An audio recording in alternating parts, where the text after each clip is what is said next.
ওকে, আজকে আমি আপনাদের দেখাবো যে কিভাবে আসলে আমি ক্লায়েন্ট আউটরিচ করি। এই ভিডিওতে আমি ফুল ৩ টা স্টেপ আপনাকে দেখাবো, যে ৩ টা স্টেপ আসলে আমি ফলো করি ক্লায়েন্ট আউটরিচ করার জন্য। তো ১ম যে স্টেপ সেটা হচ্ছে কোল্ড ডিএম। আমি কোল্ড ডিএম করি বিজনেস বেসদের।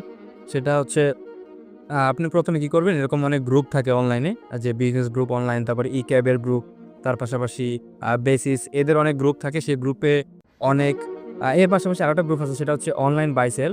তো ওনাদের গ্রুপে আপনি ১ম এ যাবেন, যা দেখবেন যে অনেক পেজ থাকে গ্রুপে যাওয়ার পরে।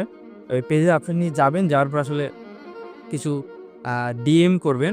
এখন আপনি যদি না জানেন যে আপনার কিরকমভাবে আপনার অফারটা পিচ করতে হবে, কিভাবে আসলে আপনি ডিএম করবেন, জাস্ট কমেন্ট করে দেন, টেক্সট। আমি আপনাকে আসলে আপনার ডিএমে পাঠায় দিব যেই মেথড বা যেই টেক্সট আমি ইউজ করি, তাদেরকে কনভিন্স করার জন্য। তাদেরকে আসলে কনভিন্স করতে হবে যে না, আমি কেন আপনার জন্য বেস্ট, আমি কেমন চার্জ করতেছি, আমার অভিজ্ঞতা কি। ছোট্টভাবে ফুল বুঝাই দিতে হবে। বেশি ঘেঁচানো কেউ পছন্দ করে না। অ্যান্ড আরেকটা যেটা সবচেয়ে বেশি ইউজ করি, সেটা হচ্ছে কোল্ড কল। আমি কোল্ড কল অনেক করি, অনেক কোল্ড কল করি। অ্যান্ড কোল্ড কলের যেটা মেথড আমি ইউজ করি সেটা হচ্ছে ম্যাপ।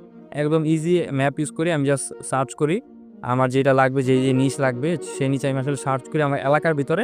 অ্যান্ড দেন আসলে আমি তাদের যে বিজনেস পেজ সেটা আমি খুঁজে পাই ওখান থেকেই। খুঁজে পাওয়ার পরে আসলে আমি তাদেরকে কল করি যে, "হেই, আমি এরকম আপনাদের সার্ভিস দিতে যাচ্ছি, এরকম ভ্যালু দিতে পারবো।" এই জিনিসটা ইজিলি বুঝায় দিই। অ্যান্ড কোল্ড মেইল আমি আসলে এখন ইউজ করতেছি না, কারণ অতটা ক্যাপাবিলিটি আমার নাই। কারণ এটা সাবস্ক্রিপশন মডেল ভালো পরিমাণ টাকা চার্জ করে, যেটা আমি চাচ্ছি না এখন ইউজ করতে। আপনারা চাইলে অ্যাপোলো ইউজ করতে পারেন। মানে আমি যদি ইউজ করি কখনো, তাহলে আমি অ্যাপোলো ইউজ করব। অ্যান্ড আপনি চাইলে এই জিনিসটা ইউজ করতে পারেন। তো এটা হচ্ছে আমি আমার ক্লায়েন্ট মেথডটা একদম শেয়ার করে দিচ্ছি আপনাদের, যে আসলে কীভাবে আমি আউটরিচ করি। অ্যান্ড এই ভিউটা হচ্ছে আমার এজেন্সি বিল্ডিং এর ডে 7, যেখানে আমি আসলে একদম অলমোস্ট জিরো মানি দিয়ে এজেন্সিটা বিল্ড করতেছি। আপনি যদি আসলে দেখতে চান যে কিভাবে আসলে আমাদের এজেন্সি জার্নিটা যায়, আপনি এখান থেকে যদি কিছু শিখতে পারেন, অবশ্যই শিখতে পারবেন। অ্যান্ড আপনি আমাকে ফলো এবং সাবস্ক্রাইব করে রাখতে পারেন, কারণ আসলে এটা আমার এজেন্সি বিল্ডিং এর ডে 7, যেখানে আসলে আমি দেখাচ্ছি কিভাবে অলমোস্ট জিরো মানিতে এজেন্সি বিল্ড করা পসিবল হয়। তাই আপনার যদি পছন্দ হয় তাহলে ফলো করে রাখতে পারেন ইনফরমেশন ভিডিও পাওয়ার জন্য, এরকম টাইপের।